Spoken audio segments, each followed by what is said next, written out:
प्रभु यीशु के मीठे और मधुर नाम में मैं आप सबका एक बार फिर स्वागत करता हूं अजीजों। प्रभु के आभारी हैं कि प्रभु हमारी इस भविष्यवाणी के सफ़र में दिन प्रतिदिन पाठ दर पाठ हमारी अगुवाई कर रहे हैं। और मैं आप सबसे यही उम्मीद करूंगा अजीजों, और आपसे गुजारिश करूंगा कि आप प्रभु के एक भी वचन से वंचित ना रह जाएं। ये बहुत ज़रूरी है कि हम इन आखिरी दिनों में प्रभु यीशु की उस पवित्रता के भूखे और प्यासे हों, प्रभु यीशु के हम भूखे और प्यासे हों। और परमेश्वर ने हमें वायदा दिया है मत्ती की 5 में कि यदि हम उस परमेश्वर के, उसकी सच्चाई के, उसकी पवित्रता के भूखे प्यासे होंगे तो हम तृप्त किए जाएंगे। इसलिए मैं आपसे विनती करूँगा कि जो अध्ययन हम कर रहे हैं, आप अजीज़ों, मेरी गुजारिश है कि प्रार्थना पूर्वक दोबारा जाकर इन आयतों को दोहराइएगा। जिन विषयों की हमने गहरी चर्चा की है, बार बार जाकर अजीजों, जैसे बाइबल ने हमें कहा है, थोड़ा यहाँ से थोड़ा वहाँ से हम गहराई से परमेश्वर के वचन को समझें और दुनिया को ये बातें स्पष्ट करने वाले बन पाए। इसी के साथ अजीजों, आइए अपने सरों को झुकाते हैं और प्रार्थना के साथ आज के इस अध्ययन की शुरुआत करते हैं। आइए प्रार्थना करें। प्यारे परमेश्वर, धन्यवादी है प्यारे प्रभु, एक और मौका जो आपने हमें दिया है।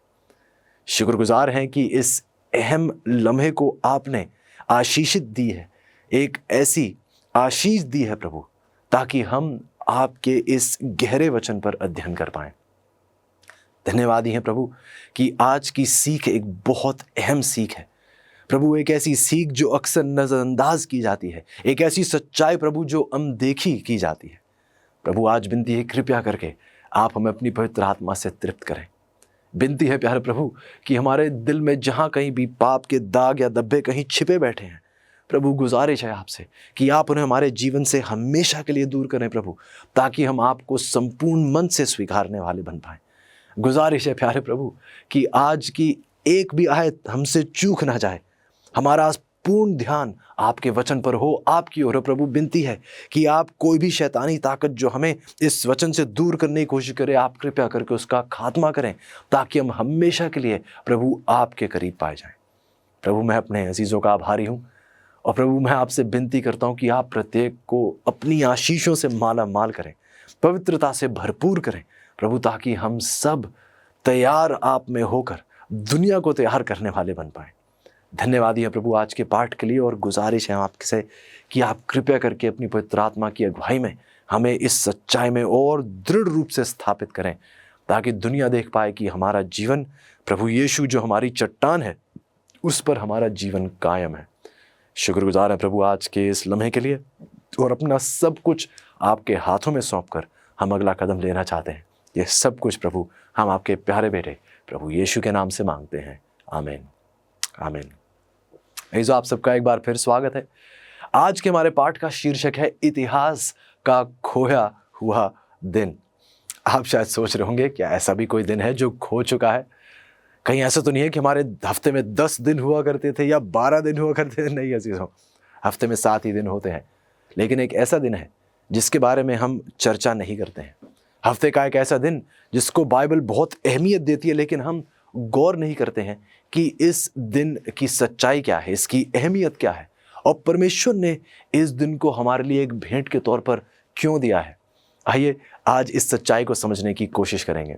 शुरुआत करते हैं उस कहानी से। आज की कहानी अजीजों हमें निर्गमन की 5 और 6 में ले जाती है। इस कहानी की गहराई में हम निर्गमन की 5 और 6 में देखेंगे, लेकिन आइए संदर्भ के लिए निर्गमन की 4 से शुरुआत करते हैं। आइएगा मेरे साथ। निर्गमन की 4 की 29 कहती है, तब मूसा और हारून ने जाकर इस्राएलियों के सब पुरनियों को इकट्ठा किया। बाइबल हमें बताती है अजीजों कि इससे पहले कि मूसा मिस्र के राजा के पास इस्राएल के बच्चों के लिए स्वतंत्रता की मांग करने के लिए जाता, वह और उसका भाई हारून इस्राएल के उत्पीड़ित नेताओं से मिले। इस बैठक के दौरान मूसा और हारून ने लोगों को खुद को यहोवा के लिए समर्पित करने के लिए प्रोत्साहित किया। उन्हें बताया कि परमेश्वर उन्हें एक शक्तिशाली हाथ के साथ, अपने सामर्थी मौजूदगी के साथ गुलामी से छुटकारा देने वाले हैं। आइए आगे पढ़ते हैं निर्गमन की 5 की 1 में कि इसके पश्चात मूसा और हारून ने जाकर फिरौन से कहा, इस्राएल का परमेश्वर यहोवा यूं कहता है कि मेरी प्रजा के लोगों को जाने दो। ऐसे यदि आप बाइबल में पढ़ें तो हमें बताया जाता है कि मिस्रियों के लिए उनके भारी कार्य को बनाए रखने के लिए इस्राएलियों से 7 दिन परिश्रम कराया जाता था। लेकिन मूसा के इस मुलाकात के बाद जाहिर तौर पर उन्होंने उस 7वें दिन को फिर से आराम करना शुरू करने का फैसला किया था।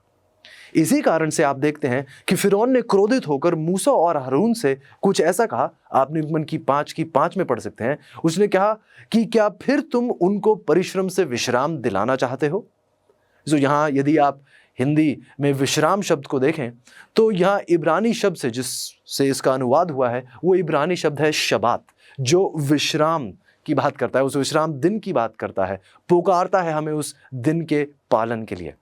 आगे हम देखते हैं निर्गमन की 5 हमसे कहती है, और फिरौन ने कहा, सुनो, इस देश में वह लोग बहुत हो गए हैं, फिर तुम उनको परिश्रम से विश्राम दिलाना चाहते हो। क्रोधित राजा जानता था कि गुलामों के इस राष्ट्र को अपने नियंत्रण में रखने के लिए उसे कुछ कठोर सख्त कदम उठाने होंगे। इसलिए उसने उन्हें काम से डुबाने और परमेश्वर और पूजा दोनों को उनके बीच से खत्म करने का निर्णय ले लिया था। अजीजों, उसने उनसे कहा, आप एक बार फिर पढ़ सकते हैं निर्गमन की 5 की 7 और 8 में। फिरौन ने उनसे कहा कि तुम जो अब तक ईंटें बनाने के लिए लोगों को पुआल दिया करते थे, सो आगे से ना देना। वह आप ही जाकर अपने लिए पुआल इकट्ठा करेंगे। तो भी जितनी ईंटें अब तक उन्हें बनानी पड़ती थी, उतनी ही आगे भी उन्हीं से बनवाना। ईंटों की गिनती कुछ भी घटनी नहीं चाहिए, क्योंकि वह आलसी हैं। इस कारण यह कहकर चिल्लाते हैं कि हम जाकर अपने परमेश्वर के लिए बलिदान करेंगे। बाइबल आगे हमें बताती है निर्गमन की 5 की 10 और 11 में, फिरौन इस प्रकार कहता है कि मैं तुम्हें पुआल नहीं दूंगा, तुम ही जाकर जहां कहीं पुआल मिले वहां से उसको बटोर कर ले आओ। 18 आयत हमें आगे बताती है, जब आकर अपना काम करो और पुआल तुमको नहीं दिया जाएगा। आगे बहुत स्पष्ट थी कि पुआल नहीं दिया जाएगा, आप इकट्ठा करेंगे और जितनी ईंटें पहले बना रहे थे उतनी ही ईंटें आप बनाते चले जाएंगे। ऐसे हम देखते हैं कि परमेश्वर की ये पुकार थी अपने लोगों पर। हम देखते हैं परमेश्वर किस प्रकार अपने इस्राएलियों को पुकार रहे थे उस विश्राम दिन को पवित्र मानने के लिए। ये जिक्र सिर्फ निर्गमन की 5 में ही नहीं, बल्कि आगे निर्गमन की 16 में भी हम देखते हैं कि जब परमेश्वर ने वो मन्ना की आशीष स्वर्ग से उन पर जब रोटी बरसाई, उसके विषय में भी परमेश्वर ने इस दिन के बारे में उनसे बातचीत की। हमने देखा निर्गमन की 16 की 25 में, तब मूसा ने कहा, आज उसी को खाओ जो रोटी दी गई है, क्योंकि आज यहोवा का विश्राम दिन है, इसलिए आज तुमको मैदान में ना मिलेगा। दिन प्रतिदिन यह मैदान में जाकर उस मन्ना को, उस रोटी को इकट्ठा करते थे, लेकिन सब्त के दिन, उस 7वें दिन बताया गया था कि यह रोटी नहीं बरसेगी। ऐसे यदि आप गौर करें तो आप देखेंगे कि जैसा मूसा के दिनों में था, परमेश्वर अपने लोगों के लिए एक बहुत बड़ा महान कार्य करने जा रहे हैं। ऐसे बहुत जल्द ही ये जैसे इस्राएली लोग इस गुलामी में थे, मिस्र की गुलामी में थे, और परमेश्वर ने इनको उस गुलामी से रिहाई दिलाई। हम देखते हैं कि बहुत जल्द पाप का खात्मा, पाप की गुलामी और उसकी मौजूदगी हमेशा के लिए ख़त्म हो जाएगी और हम उस स्वर्गीय कनान की ओर यात्रा करेंगे। ऐसे एक बार फिर परमेश्वर अब अपने लोगों के मन को सब्बत विश्राम की महत्वता की ओर मोड़ने की कोशिश कर रहे हैं। क्या आप ध्यान दे रहे हैं? ऐसे आज हम उस बहुत ही अहम दिन, उस महान, उस विश्राम दिन की सच्चाई की गहराई के बारे में साथ पढ़ना चाहते हैं। इसी के साथ मैं आज हमारी इस अध्ययन संदर्शिका को आपके सामने रखना चाहूँगा। इसका शीर्षक वही है जो हम पढ़ रहे हैं, इतिहास का खोया हुआ दिन। जो सवाल जवाब हम साथ करेंगे वो सवाल जवाब इस अध्ययन संदर्शिका में भी पाए जाते हैं। तो मैं आपसे गुजारिश करूंगा, आपके स्क्रीन पर एक टेलीफोन नंबर है, यदि आप उस नंबर पर अभी के अभी कॉल करें तो ये पत्रिका आपके घर तक निःशुल्क पहुंचा दी जाएगी। यदि आप उस वेबसाइट का भी वर्णन देखें जो आपके स्क्रीन पर है, उस वेबसाइट्स के माध्यम से भी आप इस अध्ययन संदर्शिका को निःशुल्क अपने घर तक मंगवा सकते हैं। लेकिन अजीजों, एक बार फिर मेरी गुजारिश आपसे बार बार यही रही है कि इस सच्चाई को जो आप स्वीकारेंगे, आइए हम इसे अपने तक सीमित ना रखें, आइए हम बहुतों को परमेश्वर के इस शुभ वचन के बारे में बताएं। इसी के साथ हमारा पहला सवाल शुरू होता है, क्या परमेश्वर ने सब्बत विश्राम केवल इस्राएलियों के लिए बनाया था? बहुत से लोगों का मानना है कि यह तो यहूदियों के लिए दी गई आज्ञा थी, ये और किसी के लिए लागू नहीं होती। तो आइए सुनते हैं। मरकुस की 2:27 कहती है, और उसने उनसे कहा, सब्बत का दिन मनुष्य के लिए बनाया गया है, ना कि मनुष्य को सब्बत के दिन बनाया गया है। ऐसे प्रभु यीशु के शब्द स्पष्ट है। कि मनुष्य के लिए इस सब्बत के दिन को बनाया गया है, ना कि मनुष्य को सब्बत के दिन के लिए। जब प्रभु यीशु कहते हैं कि सब्बत मनुष्य के लिए बनाया गया है, तो ध्यान दीजिए परमेश्वर ने मनुष्य शब्द का इस्तेमाल किया गया है, जिसमें संपूर्ण मानव जाति शामिल होती है। ऐसो ये सब लोगों के लिए हर समय हर जगह लागू होता है। ऐसो परमेश्वर ने यहां यह नहीं कहा कि यह सब्बत का दिन केवल यहूदियों के लिए बनाया गया है। परमेश्वर ने मनुष्य शब्द का इस्तेमाल किया है, जिसमें समस्त मानव जाति शामिल होती है। आप और मैं शामिल होते हैं।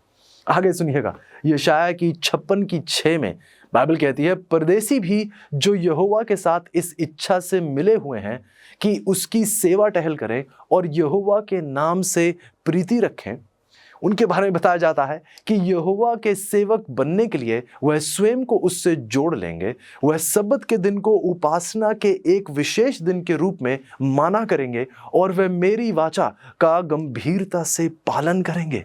जो 7वीं आयत पर यदि आप गौर करें तो बाइबल कहती है, उनको मैं अपने पवित्र पर्वत पर ले आकर अपने प्रार्थना के भवन में आनंदित करूंगा। ऐसे गौर कीजिए किस प्रकार प्रभु ने जो आज्ञा दी, जो उन लोगों को आज्ञा दी गई, उस आज्ञा का देखिए उस दौर से लेके परमेश्वर कहां तक ले गए उस आज्ञा को। कहते हैं कि जो मेरे उस सब्बत को एक पवित्र दिन के तौर पर मानेंगे, एक विशेष पवित्र दिन के तौर पर मानेंगे, उनको मैं अपने पवित्र पर्वत पर ले आकर अपने प्रार्थना के भवन में आनंदित करूंगा। जो देखिए कहां इस्राएल के उस दौर से लेके परमेश्वर उन्हें कहां तक ले गए हैं, परमेश्वर के पर्वत तक। परमेश्वर अपने उस आने वाले नए यरूशलेम, परमेश्वर उस स्वर्ग के स्वर्गीय कनान का जिक्र करते हुए कहते हैं, मैं उन्हें अपने पवित्र पर्वत पर ले आकर अपने प्रार्थना के भवन में आनंदित करूंगा। दूसरा सवाल हमसे पूछता है, परमेश्वर ने सब्बत की स्थापना कब की थी? क्या यह यहूदियों के सामने की थी या उससे पहले या बाद में की थी? आइए सुनते हैं। बाइबल बताती है, उत्पत्ति की किताब 2 अध्याय उसकी 1 और 3 आयत बाइबल कहती है, इस तरह पृथ्वी, आकाश और उसकी प्रत्येक वस्तु की रचना पूरी हुई और परमेश्वर ने 7वें दिन को आशीष दी और पवित्र ठहराया, क्योंकि उसमें उसने अपनी सृष्टि की रचना के सारे काम से विश्राम लिया था। इस जो ध्यान दीजिए, बाइबल हमें बताती है कि सब्बत को सृष्टि सप्ताह के अंत में स्थापित किया गया था। क्या उत्पत्ति की 2 में कुछ यहूदी अजीज मौजूद थे? ऐसो ये तो जन्मे भी नहीं थे, अभी तो यहूदियों का कोई वर्णन भी नहीं है। सृष्टि के उस हफ्ते में ही हम देखते हैं, सृष्टि के उस सप्ताह के अंत में परमेश्वर ने इस 7वें दिन को पवित्र ठहराया था। बाइबल कहती है उसे आशीष दी थी, बाइबल कहती है। सो ये सच्चाई, एक बार फिर बहुत से लोग इस सच्चाई से वंचित हैं। हम शायद इसको गौर से, गहरे संदर्भ से हम इसकी पढ़ाई नहीं कर रहे हैं। अगला सवाल हमसे पूछता है कि सप्ताह का कौन सा दिन सब्बत का दिन है? यदि एक विश्राम दिन है जो परमेश्वर ने आशीषित किया है, पवित्र ठहराया, तो ये कौन सा दिन है हफ्ते का? आइए, उत्पत्ति की 2 और 3 कहती है चीजों कि परमेश्वर ने 7वें दिन अपने किए जा रहे काम को पूरा कर लिया, अतः 7वें दिन परमेश्वर ने अपने काम से विश्राम किया। परमेश्वर ने 7वें दिन को आशीष दी और पवित्र ठहराया। बाइबल एक बार फिर बताती है कि वो 7वें दिन को परमेश्वर ने यह आशीष और उसे पवित्र ठहराया था। इसी के साथ हमारा अगला सवाल पूछता है, परमेश्वर ने अपने पवित्र सब्बत के महत्व को कैसे प्रदर्शित किया? बाइबल हमें बताती है निर्गमन की 20 की 8 से 11 में कि तू विश्राम दिन को पवित्र मानने के लिए स्मरण रखना। इस कारण यहोवा ने विश्राम दिन को आशीष दी और उसको पवित्र ठहराया। ऐसे यदि आप गौर करें तो बाइबल में बताती है कि परमेश्वर ने 7वें दिन को 3 बहुत महत्वपूर्ण कार्य किए। पहली बात, परमेश्वर ने उस 7वें दिन को विश्राम किया। दूसरी बात, परमेश्वर ने उस 7वें दिन को आशीषित किया, उसे एक आशीष दी। और हम देखते हैं कि 7वें दिन को परमेश्वर ने पवित्र ठहराया। 3 बहुत अहम कार्य उस 7वें दिन पर परमेश्वर ने किए। मत्ती की 5 की 19 अजीजों में बताती है, इसलिए जो इन आदेशों में से किसी छोटे से छोटे को भी तोड़ता है और लोगों को भी वैसा ही करना सिखाता है, वह स्वर्ग के राज्य में कोई महत्व नहीं पाएगा। ये बहुत गंभीर शब्द है। परमेश्वर के शब्द बहुत स्पष्ट हैं जीजों, इसमें कोई दो राय नहीं है। परमेश्वर कहते हैं कि आप इन आदेशों में से किसी छोटे से छोटे को भी यदि तोड़ें और लोगों को भी ऐसा करना सिखाएं, तो आप स्वर्ग के राज्य में कोई महत्व नहीं पाएंगे। बाइबल आगे बताती है, किंतु जो उन पर चलता है और दूसरों को उन पर चलने का उपदेश देता है वह स्वर्ग के राज्य में महान समझा जाएगा। अजीजों, आइए ये सच्चाई हम अपने आप तक ही सीमित ना रखें। यदि बाइबल स्पष्ट रूप से हमें सिखाती है और आपका और मेरा अब ये प्रयास है कि जो परमेश्वर हमें करने के लिए कह रहे हैं हम उनके वचन अनुसार उन्हीं कार्य को करें, तो परमेश्वर कहते हैं कि यदि आपने ये सच्चाई स्वीकारी है तो कृपया करके सच्चाई अपने तक मत रखिएगा, दूसरों को भी इस सच्चाई पर चलना सिखाइए। यदि आप ऐसा करेंगे तो बाइबल स्पष्ट रूप से कहती है कि आप स्वर्ग के राज्य में महान समझे जाएंगे। इसी के साथ हमारा अगला सवाल अजीजों पूछता है, परमेश्वर ने सब्बत के दिन को किन दो श्रेष्ठ विषयों का प्रतीक कहा? परमेश्वर ने सब्बत के दिन को किन दो श्रेष्ठ विषयों का प्रतीक कहा? बाइबल हमें जवाब देती है निर्गमन की 31:17 में कि वह मेरे और इस्राएलियों के बीच सदा एक चिन्ह रहेगा, क्योंकि 6 दिन में यहोवा ने आकाश और पृथ्वी को क्या किया था? बनाया था। यह हेजकेल की 20:12 क्या कहती है? फिर मैंने उनके लिए अपने विश्राम दिन ठहराए जो मेरे और उनके बीच चिन्ह ठहरे, कि वह जाने कि मैं यहोवा उनका पवित्र करने वाला हूं। क्या आपने ध्यान दिया जीजो? एक बार फिर दोहराते हैं। सवाल हमने पूछा था कि परमेश्वर ने सब्बत के दिन को किन दो श्रेष्ठ विषयों का प्रतीक कहा था? सब्बत के दिन को पहली बात हम देखते हैं, परमेश्वर ने कहा कि यह वो दिन है जिसमें यहोवा ने आकाश और पृथ्वी को क्या किया है? बनाया है। दूसरी बात हम देखते हैं, परमेश्वर कहते हैं कि मैंने उनके लिए अपने विश्राम दिन ठहराए हैं जो मेरे और उनके बीच चिन्ह ठहरे, कि वह जाने कि मैं यहोवा क्या हूं? उनका पवित्र करने वाला हूं। मैंने सृष्टि का सृष्टि करता हूं, मैंने सब कुछ बनाया है और मैं ही इनका पवित्र करने वाला हूं। देखिए किस प्रकार सब्बत इन दो सच्चाइयों का प्रतीक बनता है। अगला सवाल हमसे पूछा जाता है, यीशु ने किस दिन को पवित्र माना? अब ये तो बहुत जाहिर सी बात होगी कि प्रभु यीशु किसी गलत दिन को पवित्र तो नहीं देंगे, करार करेंगे।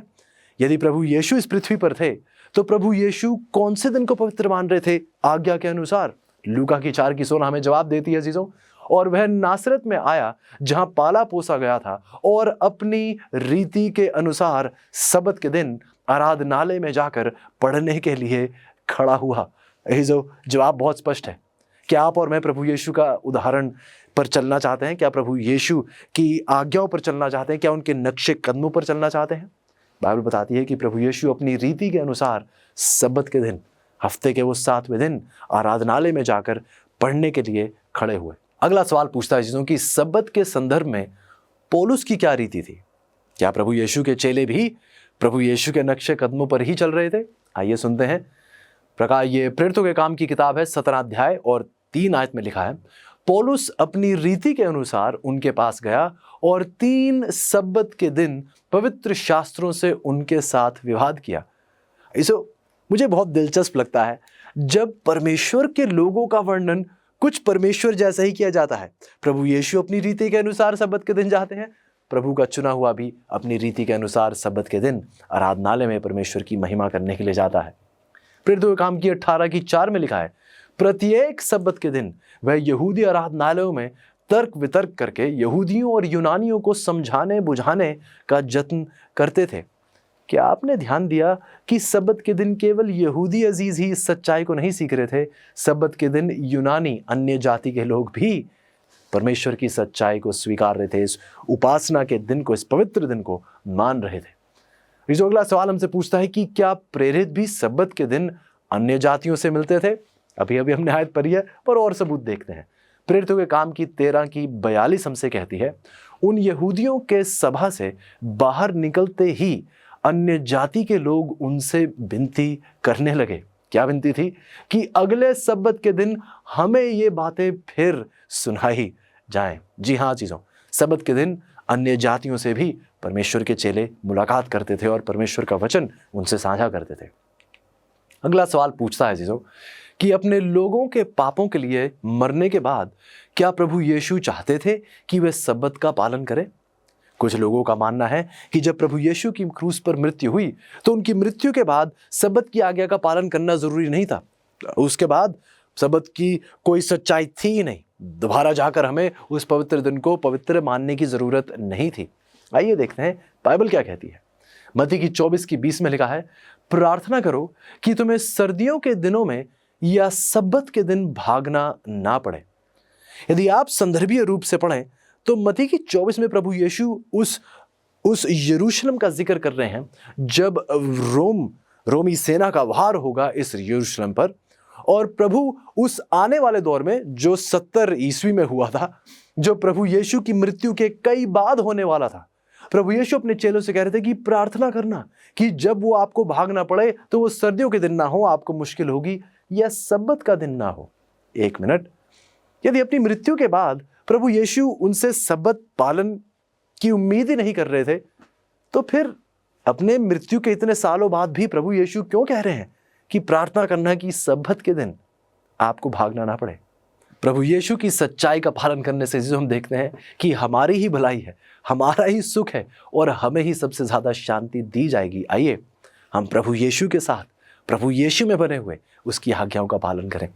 बाइबल आगे बताती है हमें, अजीजों, प्रकाशित वाक्य की किताब 14 अध्याय 6 आयत कहती है, फिर मैंने एक और स्वर्गदूत को आकाश के बीच में उड़ते हुए देखा, जिसके पास उन्हें सुनाने के लिए सनातन सुसमाचार था, जो पृथ्वी पर रहते हैं, हर एक जाति और कुल और भाषा और लोग। और उसने बड़े शब्द से कहा, परमेश्वर से डरो, उसकी महिमा करो, क्योंकि उसके न्याय करने का समय आ पहुंचा है। बाइबल आगे कहती है, उसका भजन करो जिसने स्वर्ग और पृथ्वी और समुद्र और जल के सोते बनाए हैं, उसका भजन करो।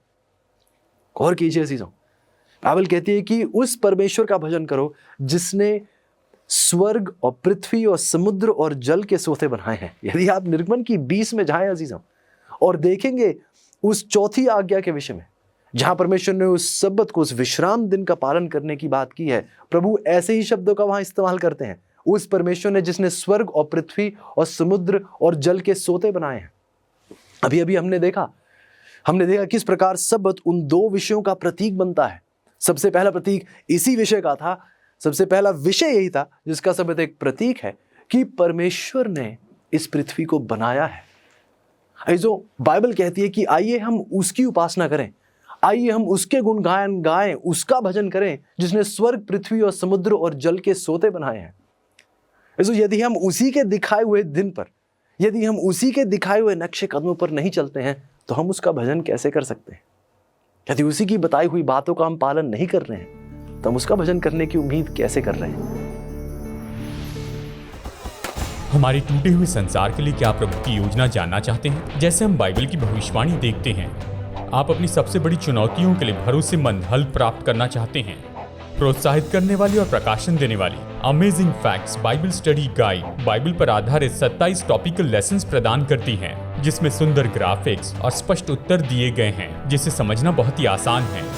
हर बाइबल स्टडी गाइड आपको व्यवहारिक उत्तर की ओर लेकर जाती है, आपके जीवन के सबसे महत्वपूर्ण सवालों के लिए। मैं कैसे तंदुरुस्त संबंध पा सकता हूँ, यीशु मसीह फिर से कब और कैसे आएंगे, और भी बहुत कुछ।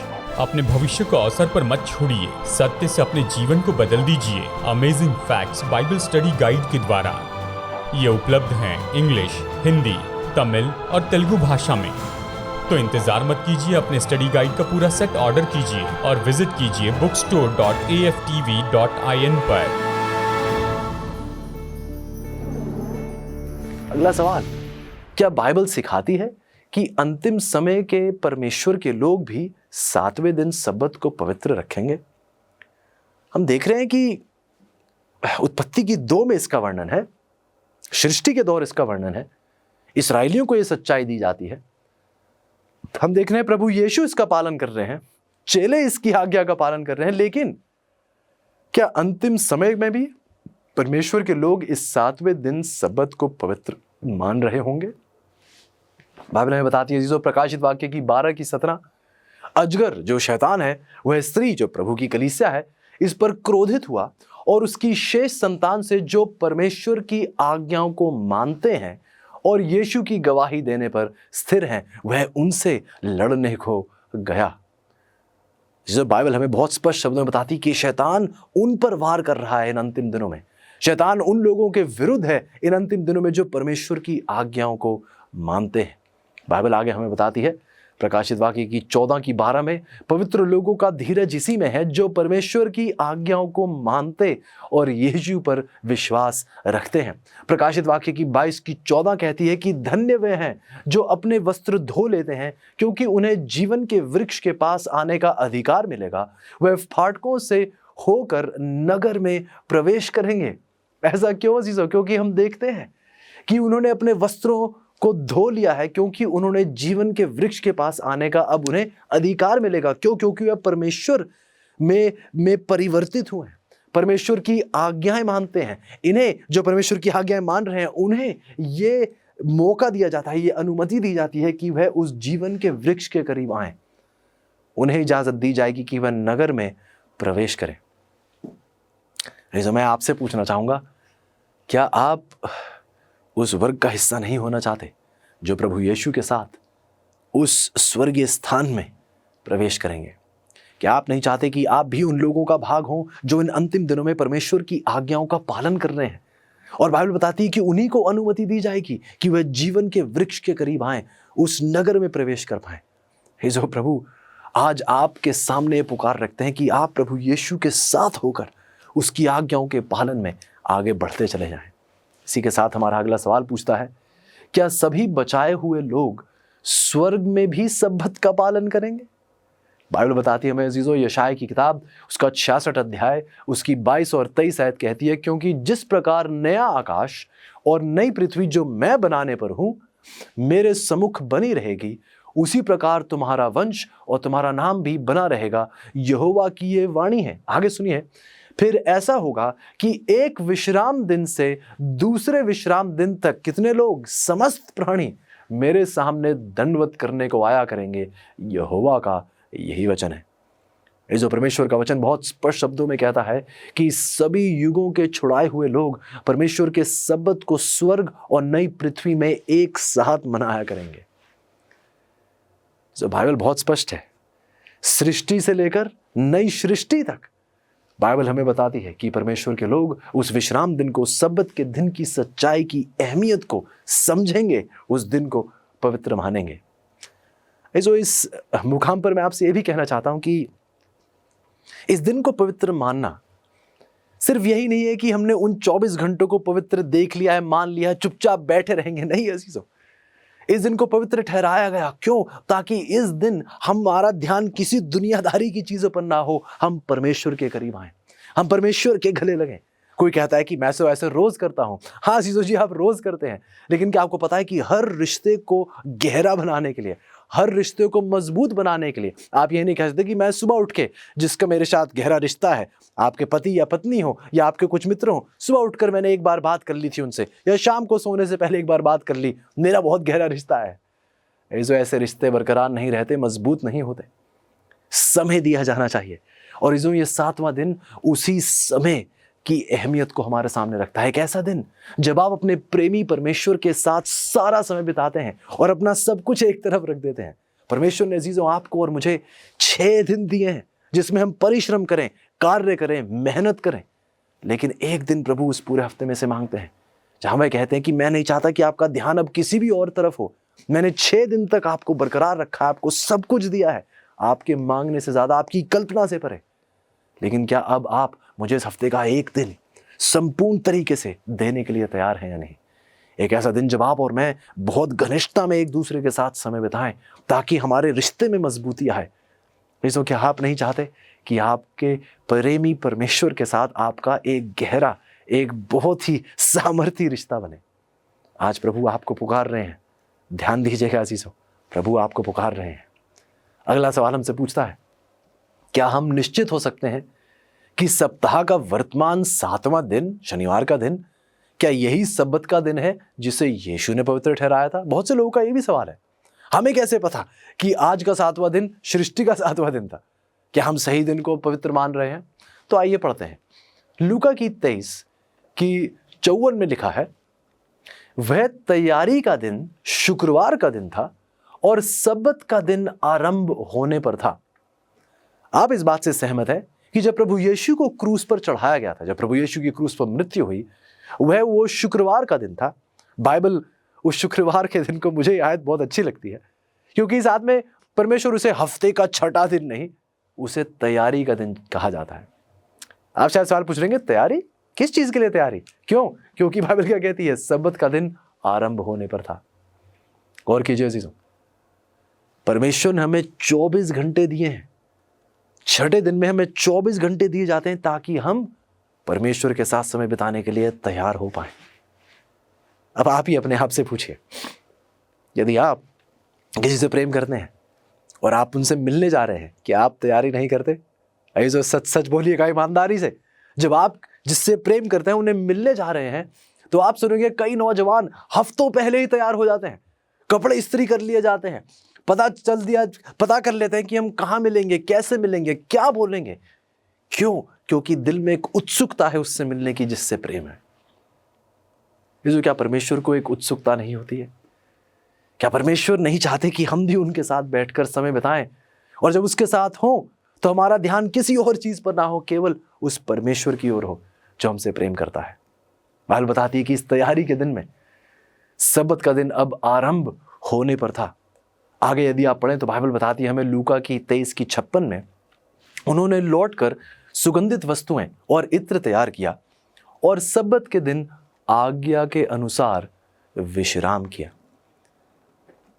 इस हम देखते हैं यहाँ चेलों का जिक्र हो रहा है। प्रभु यीशु की मृत्यु हो गई है, लेकिन प्रभु यीशु की मृत्यु के बाद भी वे क्या कर रहे हैं? आज्ञा का पालन कर रहे हैं, आज्ञा के अनुसार उस सब्बत के दिन को विश्राम कर रहे हैं।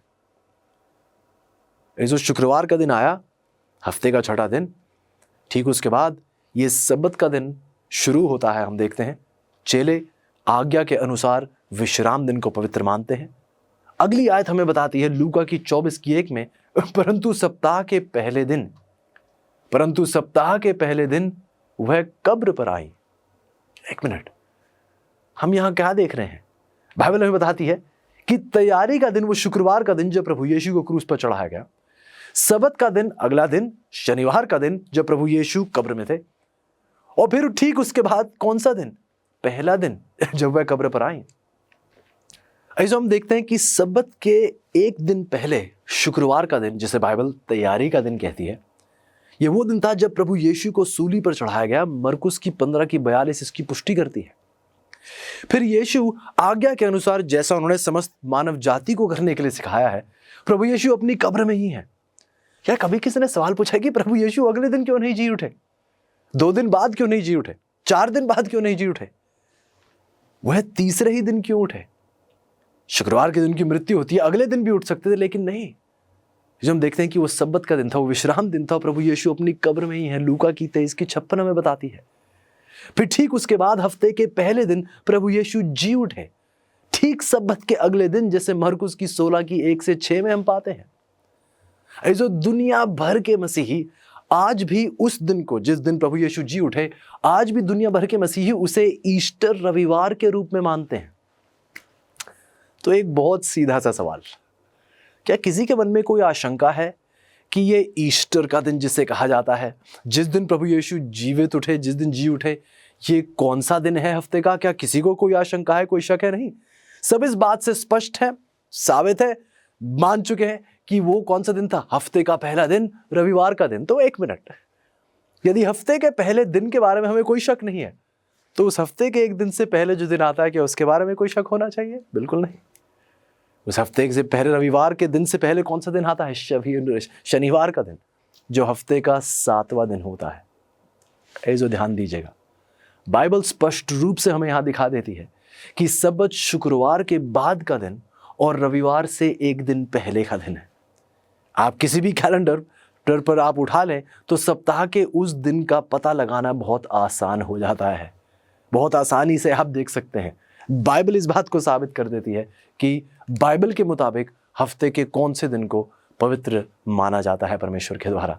बल्कि सबूत और भी हैं। दुनिया में 105 से भी अधिक भाषाओं में सब्बत सप्ताह के 7वें दिन के लिए प्रयोग किया गया शब्द है। अचंभे की बात है, बहुत सी भाषाएं हैं जिसमें आप देखेंगे कि सब्बत के दिन का प्रयोग किया जाता है हफ्ते के 7वें दिन के लिए। सब्बत के दिन से जुड़ा हुआ वो शब्द होता है।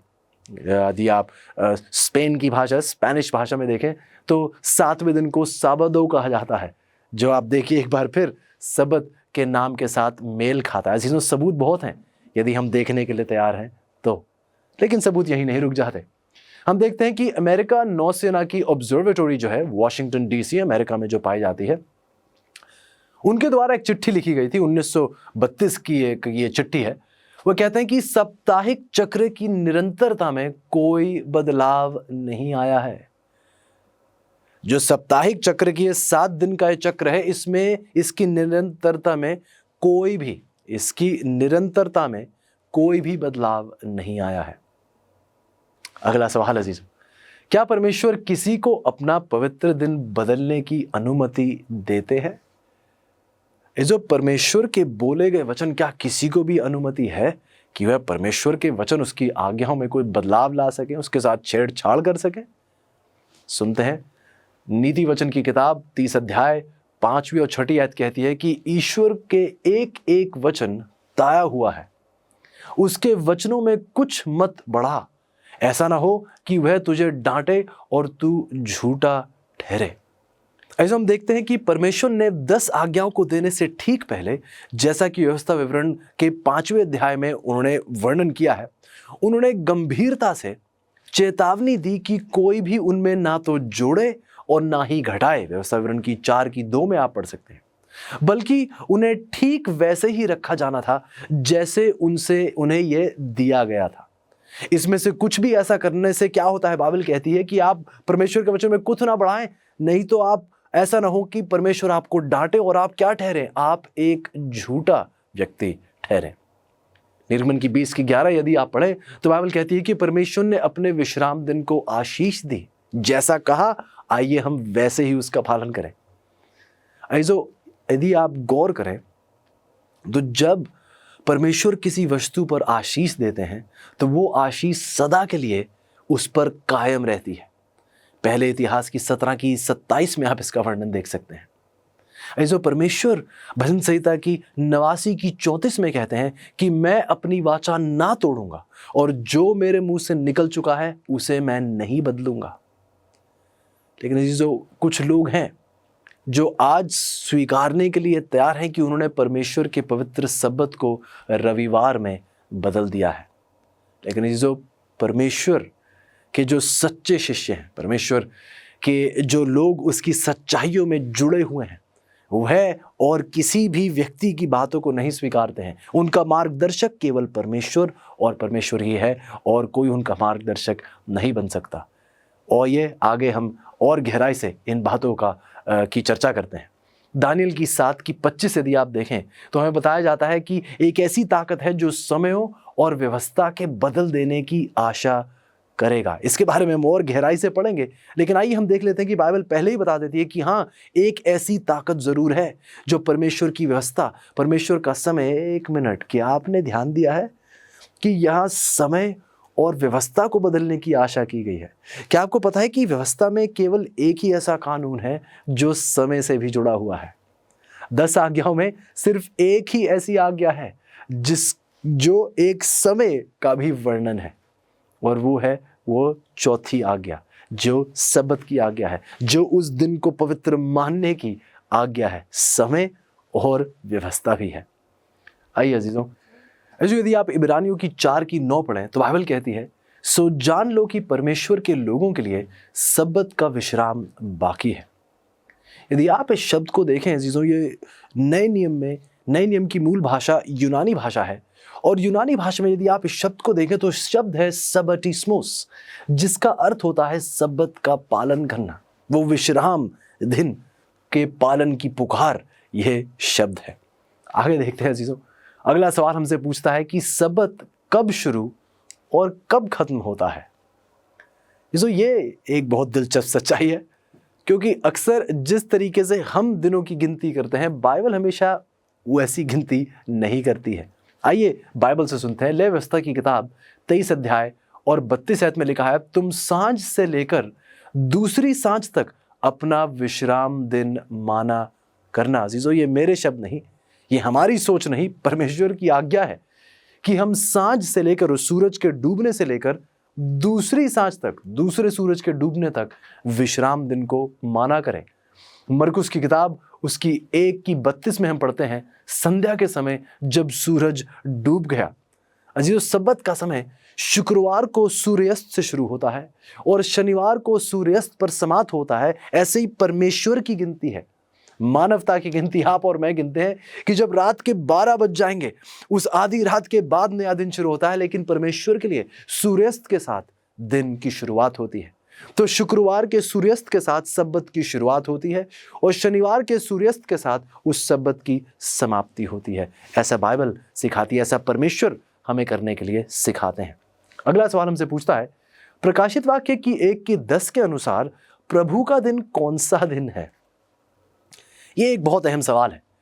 अक्सर लोग प्रकाशित वाक्य की 1:10 पढ़ते हैं और कहते हैं कि वहां प्रभु का दिन रविवार का दिन है। आइए देखते हैं बाइबल क्या कहती है। निर्गमन की 20:10 हमसे कह रही है, परंतु 7वें दिन तेरे परमेश्वर यहोवा के लिए विश्राम दिन है। प्रभु ने यह बात स्पष्ट कर दी है। आगे यशाया की 58:13 कह देती है, यदि तू विश्राम दिन को अशुद्ध ना करे, अर्थात मेरे उस पवित्र दिन में अपनी इच्छा पूरी करने का यत्न ना करे। मरकुस की 2:28 कहती है, इसलिए मनुष्य का पुत्र सब्बत के दिन का भी स्वामी है। जो पुराने और नए नियम दोनों में ही परमेश्वर सब्बत को प्रभु का दिन कहता है।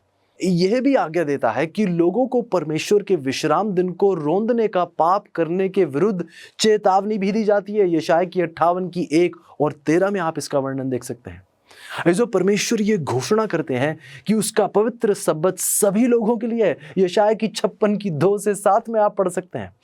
जो सच्चाई तो यह है कि बाइबल कभी भी रविवार को प्रभु के दिन के रूप में पेश नहीं करती है। बाइबल की एक ऐसी आयत नहीं है अजीजों जो रविवार को एक पवित्र दिन कहती है, सब्बत का दिन कहती है। बाइबल में एक ऐसी आयत नहीं है अजीजों। यह सप्ताह के 6 कार्य दिनों में से एक दिन है। यहेजकेल की 46:1 पढ़ लीजिए चाहे आप। लेकिन हमें पता चलता है अजीजों कि केवल एक दिन है, हफ्ते का केवल एक दिन है, जो हफ्ते का 7वां दिन है, जिसको परमेश्वर ने सृष्टि से ही आशीषित किया है। उस दिन प्रभु ने विश्राम किया और परमेश्वर ने उस दिन को पवित्र ठहराया है। ऐसे जिस दिन को परमेश्वर ने पवित्र ठहराया है, तो ये कैसे संभव है कि हम किसी और दिन को लाकर उसे पवित्र कहने लगे, जब परमेश्वर ने ऐसा करने की इजाजत बिल्कुल नहीं दी है। अगले सवाल पर गौर कीजिएगा। सब्बत की आज्ञा किस आशीष का आश्वासन देती है? सब्बत की आज्ञा हमें किस चीज का आश्वासन देती है? बाइबल बताती है मत्ती की 11:28 में, हे सब परिश्रम करने वालों और बोझ से दबे लोगों, मेरे पास आओ, मैं तुम्हें विश्राम दूंगा। जो परमेश्वर हमें पुकार रहे हैं कि हम परमेश्वर के पास आएं, परमेश्वर हमें विश्राम दे रहे हैं। परमेश्वर के समीप आने से हम विश्राम पाते हैं। जिसो विश्राम दिन का मतलब ये 24 घंटे में कोई जादू नहीं है जो आपको विश्राम देता है।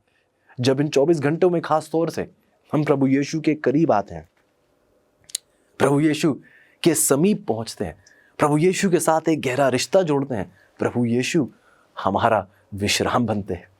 निर्गमन की 33:14 कहती है, यहोवा ने कहा, मैं स्वयं तुम्हारे साथ चलूंगा और तुम्हें विश्राम दूंगा।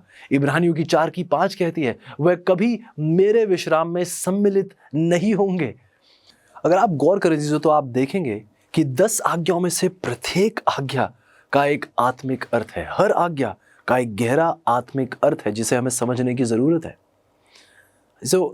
दुखद बात यह है कि कुछ मसीही लोग व्यवस्था के अक्षर पर उनका ध्यान केंद्रित रहता है, लेकिन व्यवस्था के स्वभाव पर नहीं। वह चाहते हैं कि ये व्यवस्था का हर अक्षर है, इस पर हमारा ध्यान रहेगा, लेकिन ये हर व्यवस्था, हर आज्ञा सिखा क्या रही है, वह गहरा आत्मिक अर्थ क्या है, इसका मकसद क्या है, उस पर बहुतों का ध्यान नहीं जाता है। लेकिन जो यदि आप बाइबल पढ़े तो प्रभु यीशु चाहते हैं कि संतुलन बनाए रखने के लिए हमारे पास दोनों की जरूरत है। हमें व्यवस्था के अक्षर का पालन करना है, लेकिन व्यवस्था के स्वभाव को हम देखा नहीं कर देना है। जो बाइबल अक्सर विश्राम जो शब्द है, आप देखेंगे कि बाइबल अक्सर विश्राम शब्द का प्रयोग उद्धार को संदर्भित करने के लिए भी करती है।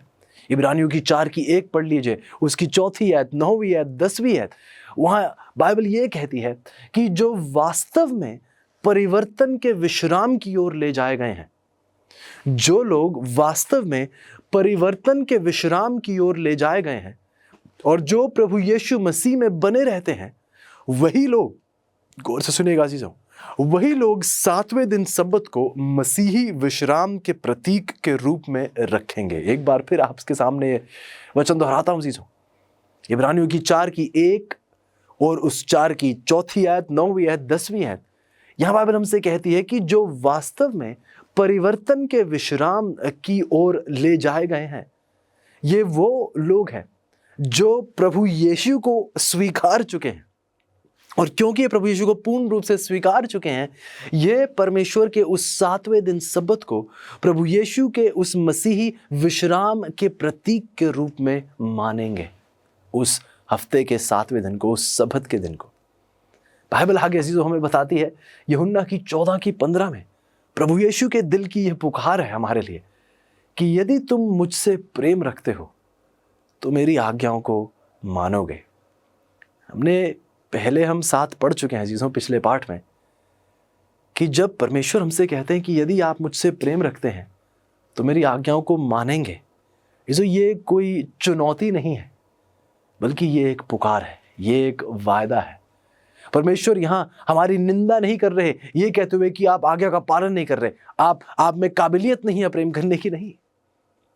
बाइबल कहती है कि यदि आप मुझसे प्रेम रखते हैं, यदि आप पहले यूहन्ना की 4 की 8 पढ़ें तो बाइबल कहती है परमेश्वर ही प्रेम है। आज हमें उस परमेश्वर की जरूरत है। आज आपको और मुझे उस परमेश्वर को अपने दिलों में आने का निमंत्रण देने की जरूरत है, क्योंकि जहां परमेश्वर होगा वहां क्या होगा? प्रेम भी होगा, क्योंकि परमेश्वर ही प्रेम है। जहां परमेश्वर आपके दिलों में वास करेगा वहां प्रेम आपके दिल में वास करेगा। और यदि हम प्रेम रखेंगे तो हम आज्ञाओं को भी मानेंगे। जिस दिल में परमेश्वर वास करते हैं उस दिल में आज्ञाकारिता भी वास करती है। क्यों? क्योंकि प्रेम एक प्रेरक है हमें आज्ञाकारी बनाने के लिए। क्या आज आप अपने दिलों में उस प्रभु यीशु को उसके आगमन के लिए, उसको अपने दिल में आने का निमंत्रण क्या आज आप देना चाहेंगे अजीजों? शायद आज की सच्चाई बहुतों के लिए एक बहुत अनोखी या बहुत नई सीख होगी। शायद आपने पहले कभी ध्यान नहीं दिया होगा इस सच्चाई पर। शायद बहुत अरसे से ये सच्चाई आपने अनदेखी की हो, शायद ये आयतें पढ़ी हो। मैं जानता हूं कुछ मेरे अजीज होंगे जिन्होंने कहा होगा हाँ मैंने आयत पढ़ी है लेकिन कभी समझ नहीं पाया। हाँ मैं कुछ लोगों से पूछने गया लेकिन कुछ और ही मुझे बताया गया। लेकिन शायद आज आप परमेश्वर के वचन के द्वारा, शायद आज आप परमेश्वर के पवित्र आत्मा की अगुवाई में इस सच्चाई को बहुत स्पष्टता से समझ पाए हैं। मेरी आपसे, मेरे भाई, मेरी बहन, मेरी आपसे गुजारिश है कि आज आप परमेश्वर के इस वचन को एक पल के लिए भी अपने दिल से दूर ना करें। यदि सच्चाई आपके सामने रखी गई है तो प्रभु आज पुकार रहे हैं कि आप परमेश्वर की हर आज्ञा का प्रभु यीशु में होते हुए उसका पालन करें। इसी के साथ हमारा आखिरी सवाल, उम्मीद करता हूं कि इसका जवाब आप प्रभु यीशु में होकर देंगे। सवाल, क्योंकि यीशु ने सब्बत का दिन सृजन करने और पवित्र करने की अपनी शक्ति के प्रतीक के रूप में दिया है, क्या आप उसके सम्मान में इसका आनंद से पालन करना शुरू करना चाहेंगे? शायद कोई सोच रहा है कि मेरे आसपास और कोई नहीं करता है, मैं और किसी को नहीं जानता जो ऐसे करता है। सवाल शायद बहुत होंगे अजीजों, लेकिन आज एक बहुत सरल सी सच्चाई, एक बहुत सरल सी बात परमेश्वर ने आपके सामने रखी है कि यदि आप मुझसे प्रेम करते हैं तो मैं आपको ताकत दूंगा। यदि आप मुझे अपने जीवन में स्वीकारते हैं तो यह बात स्पष्ट है कि मैं आपकी सामर्थ बनूंगा उन आज्ञाओं पर चलने की। यदि ये बाइबल की सच्चाई है, उत्पत्ति से लेकर प्रकाशित वाक्य तक, सृष्टि से लेकर नई सृष्टि तक हमने देखा है कि ये परमेश्वर की सच्चाई है। यदि आप आज परमेश्वर को अपने दिल में आने का निमंत्रण देते हैं अजीजों, तो प्रभु आज आपकी मदद कर सकते हैं, आपको वो स्वर्गीय सामर्थ दे सकते हैं ताकि आप इस पवित्रता में, इस सच्चाई में, प्रभु की आज्ञा में दृढ़ रूप से आगे बढ़ने वाले बन पाए। क्या आज आप प्रभु यीशु को अपने दिल में आने का निमंत्रण देना चाहेंगे? क्या आज आप पूर्ण रूप से प्रभु से विनती करना चाहेंगे, प्रभु यह आपकी सच्चाई है, मेरी मदद कीजिए ताकि मैं इस सच्चाई पर चल सकूं? यदि आपकी इच्छा है तो आइएगा, मेरे साथ अपने सरों को झुकाइएगा, प्रार्थना करेंगे। प्यारे परमेश्वर, धन्यवाद ही है प्यारे प्रभु, प्रभु आज की सच्चाई, इस खोए हुए दिन की सच्चाई प्रभु बहुत ज़रूरी है। प्रभु बाइबल हमें बताती है कि अंतिम दौर में प्रभु के ऐसे लोग, प्रभु के पवित्र लोग जीवित होंगे जो प्रभु की आज्ञाओं को मानेंगे, और ये वही लोग हैं जिनसे शैतान बहुत क्रोधित है।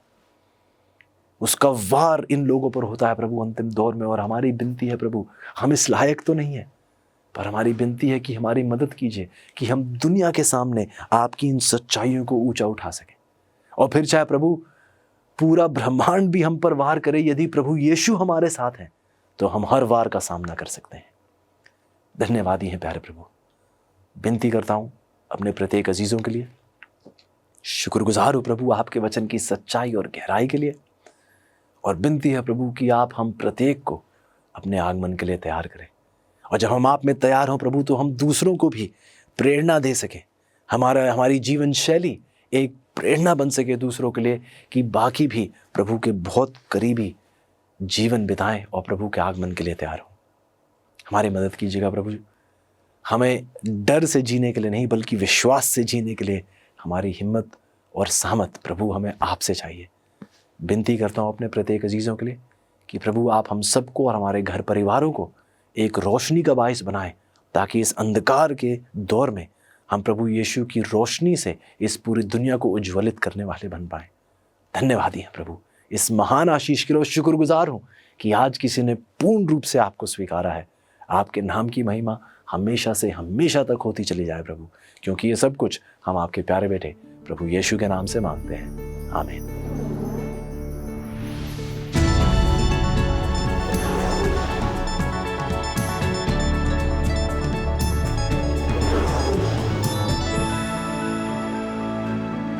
मैं यहाँ पर सुंदर टापू के देश फिजी में हूँ, जो कि अद्भुत जानवरों से भरा है।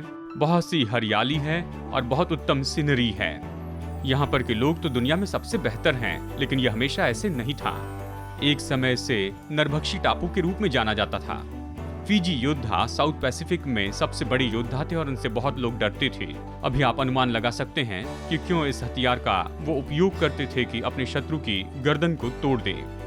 और मिशनरी को मारकर खाने के पहले वो एक दूसरे से युद्ध करते थे और एक दूसरे को खाते थे। अगर आप इस टापू के अलग अलग टूरिस्ट लोकेशन पर जाएं, तो वो उनके कांटे के ऐसे रीमेक आपको देंगे जिससे मनुष्य का दिमाग खाया जाता था। सच में एक जनजाति के मुखिया थे, रैटू उड्रे उड्रे, जो 1800 की सदी में थे। Guinness book of world record में उनका नाम है कि उन्होंने बहुत से लोगों को खाया। वो किसी भी मनुष्य को खाने के बाद में एक पत्थर यहाँ पर फेंकते थे। जिंदगी के अंत में बहुत से पत्थरों का ढेर उन्होंने लगाया। अनुमान लगाया जाता है कि उन्होंने लगभग 900 मनुष्यों को खाया। मेरे प्रभु,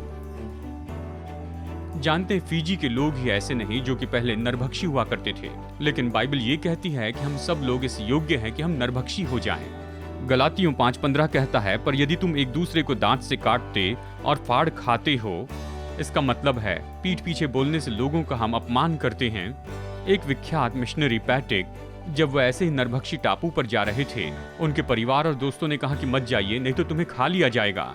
उन्होंने कहा इससे कोई फर्क नहीं पड़ता कि मेरे मरने के बाद मुझे कीड़े खाए या नरभक्षी लोग मुझे खाए, जब तक कि मैं प्रभु की इच्छा में बने रहूं। और वह ऐसे नरभक्षी टापू पर गए और बहुत से लोगों को मसीह के पास लाए और बुढ़ापे में दीर्घायु में मरे। प्राचीन नरभक्षी विचारधारा ये है, जब आप किसी शत्रु को मारते हैं, उससे खत्म करते हैं, तो हम अपने अंदर उनकी आत्मिक ताकतों को और सामर्थ्य को पाते हैं। लेकिन ये झूठ है। लेकिन इस तरह के नरभक्षी होने के बारे में वचन में बताया है।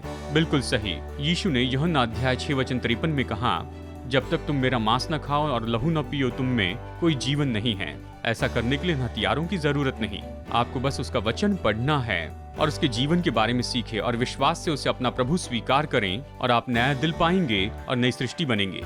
आप अभी इसे कर सकते हैं।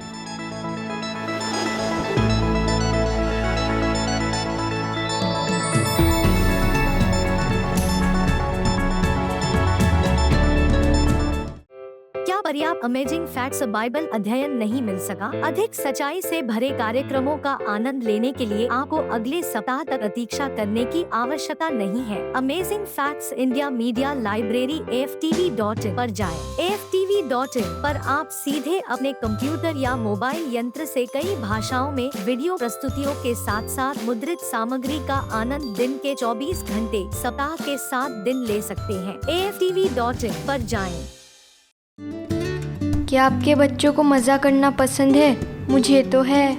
अमेजिंग फैक्ट्स का amazing adventures kids Bible guide बहुत ही सरल है। इसमें मेरे लिए बाइबल के बहुत से लेसन्स बहुत दिलचस्प बनाए हैं। ये तो बहुत ही अलग अलग रंग के हैं और इसी के साथ इसमें बहुत से पजल्स हैं, बहुत से क्विज भी हैं जिससे पढ़ने में मज़ा आता है, जैसे दानव को मारना, जान बचाने वाला जहाज़, समुंदर की यात्रा, कब्रिस्तान में सीटी बजाना। बाइबल के 10 पार्ट हैं। मैंने इससे बहुत कुछ सीखा है। इससे मैंने साहस के बारे में बहुत कुछ सीखा है। मैंने इससे बहुत कुछ सीखा है। इससे ये केवल इंग्लिश में उपलब्ध है। आज ही अपने बच्चों के लिए अमेजिंग फैक्ट्स का ये पूरा सेट मंगाइए। हमसे संपर्क कीजिए। क्या आप जानते हैं अमेजिंग फैक्ट्स का फ्री बाइबल स्कूल भी है, जिससे आप अपने घर की सुविधाओं में रहते हुए कर सकते हैं। ये 27 सुंदर विवरण दिए गए पाठ हैं जो आपको प्रभु वचन का अध्ययन करने में मदद करेंगे। ये इंग्लिश, हिंदी, तमिल और तेलुगु भाषा में उपलब्ध हैं। तो इस फ्री बाइबल स्टडी कोर्स के लिए आज ही साइन अप कीजिए। तो आज ही एनरोल करने के लिए विजिट कीजिए biblestudy.aftv.in पर। 50 साल से भी ज्यादा समय से अमेजिंग फैक्ट्स बाइबल की सच्चाई को पूरे संसार में बता रहे हैं। यीशु की आज्ञा है कि हम प्रचार करें, हर देश में, हर जाति में, हर भाषा में प्रचार करें। आपकी प्रार्थना और सहायता के लिए धन्यवाद।